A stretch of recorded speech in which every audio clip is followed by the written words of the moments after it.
السلام عليكم شباب، وياكم امير تيربو. واليوم عندنا مواجهة نارية بين اثنين من اشهر السيارات الالمانية، البي ام دبليو ام 3 ضد مرسيدس اي ام جي سي 63. وخلينا نشوف منو يستاهل لقب سيد على الحلبات والطرق.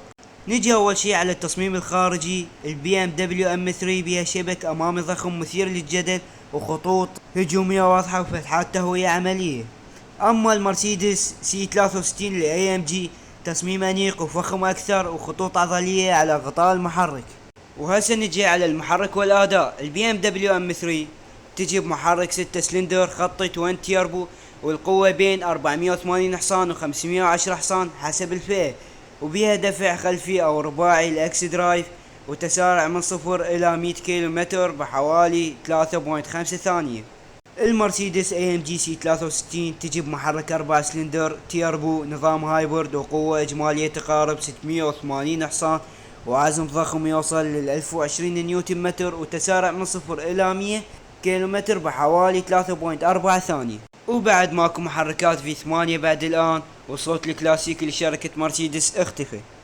وهسه نجي على الداخلية والتقنيات. البي ام دبليو تجي بمقصورة تركز على السائق، وشاشتين منحنية كربون فايبر، ومقاعد رياضية من فئة ام. اما المرسيدس تجي بشاشة عمودية ضخمة مع نظام 64 لون، ومقاعد اي ام جي بيرفورمانسز واضاءة محيطية.